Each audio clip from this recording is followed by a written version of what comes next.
இரண்டாம் உலகப் போரின் கடைசி குண்டு அப்படின்னு தினேஷை வச்சு முதல் படத்தை எடுத்த டைரக்டர் அதியன் ஆதிரையோட 2வது படம் தான் தண்டகாரண்யம். பழங்குடி கிராமத்தில் இருக்க ஒரு குடும்பத்தில் அண்ணனா தினேஷையும் தம்பியா கலையரசனையும் காட்டுறாங்க.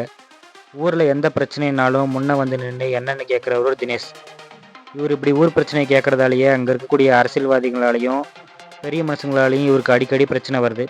தம்பி கலையரசன் எப்படியாவது ஒரு அரசு அதிகாரியாக ஆயிடணும்னு 5 லட்ச ரூபா பணத்தை கட்டி வெளியூரில் ஆர்மி ட்ரைனிங்க்கு போகிறாரு. அங்கே போன அப்புறம் அங்கே நடக்கக்கூடிய ஏற்றத்தாழ்வுகள் கொடுமைகளை சகிச்சுக்கிட்டு எப்படியாவது ஊருக்கு போனால் அரசு அதிகாரியாக தான் போகணும் அப்படின்னு வெயிட் பண்ணுறாரு.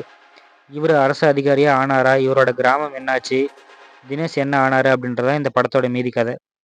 உண்மை சம்பவத்தை கதைக்கருவாக வச்சுக்கிட்டு அதோட கற்பனை கதாபாத்திரங்களை கலந்து கதை சொல்லியிருக்காரு டைரக்டர் அதியன் ஆதிரை. தினேஷோட நடிப்பு விடுதலை படத்தில் வர பெருமாள் வாத்தியாரோட நீச்சியாக தான் தெரியுது. கிட்டத்தட்ட அதே மாதிரியான கதைக்கரு தான் இதுவும். கதையை 2 ட்ராக்காக பிரித்து தான் காட்டுறாங்க. ஒரு பக்கம் தினேஷ், இன்னொரு பக்கம் கலையரசன். ட்ரைனிங் கேம்பில் நடக்கிற விஷயங்களை நம்ம டானாக்காரன் மாதிரியான சில படங்களில் பார்த்து பழகிட்டதால இவங்க சொல்லியிருக்கக்கூடிய விஷயங்கள் சுவாரஸ்யமாக இல்லை, புதுசாகவும் இல்லை. ஷபீர் கேரக்டருக்கும் கலையரசனுக்கும் நடக்கக்கூடிய ஜூனியர் சீனியர் ஈகோ கிளாஸ் இன்ட்ரெஸ்டிங்காக இருக்குது. ஃபீமேல் லீடு இந்த படத்துக்கு தேவையில்லையோன்னு தான் தோணுது. செகண்ட் ஹாஃபில் எமோஷனல் சீன்ஸில் கலையரசனோட நடிப்பு கவனிக்க வைக்குது.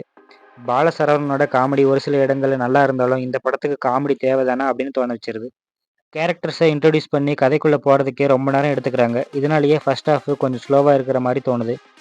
சொல்ல வந்த கதையை சுருக்கமாக சொல்லாமல் ட்ராமேட்டிக்காக சொன்னது லேகாக இருக்கிற மாதிரி ஃபீல் பண்ண வைக்குது. இந்த கதை எங்கே நடந்த உண்மை கதை அப்படின்றத படம் முடிஞ்சதுக்கப்புறமா நியூஸ் கட்டிங்ஸில் போட்டு காட்டுறாங்க. அதுக்கப்புறம் தான் இந்த கதை இன்னும் எவ்வளவு அழுத்தமாக சொல்லப்பட்டிருக்க வேண்டிய கதை அப்படின்னு நமக்கு புரியுது.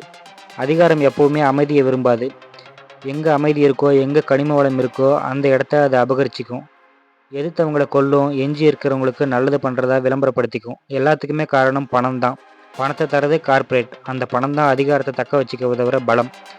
அடிமட்டத்திலிருந்து மக்களுக்காக எவன் வந்தாலும் அவனை அழிச்சிட்டு கொஞ்ச நாளில் அவனுக்கே செலவச்சு மாலை போட்டு மரியாதையும் பண்ணும். காரணம் அதிகாரத்தை தக்க வச்சுக்க வேண்டிய தேவைதான். இதுக்கு நிகழ்கால உதாரணம் சொல்லணும் அப்படின்னா, மதுவை குடிச்சு இறந்து போகிற ஒருத்தரோட மனைவிக்கு விதவை தொகை கொடுக்கறதும் இந்த அரசாங்கம் தான். அந்த மதுவை விற்கிறதும் இந்த அரசாங்கம் தான். ஸ்டெர்லைட் போராட்டத்தில் மக்களை சுட்டு கொண்டதும் இந்த அதிகாரம் தான். அதில் கணவனை இழந்த பெண்களுக்கு விதவை தொகை கொடுக்கறது இந்த அதிகாரம்தான்.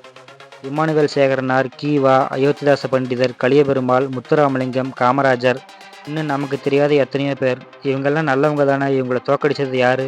இந்த மாதிரி பல கேள்விகளை கேட்க வைக்கக்கூடிய இந்த படத்தை பார்க்கணுன்னா நமக்கு பொறுமை வேணும்.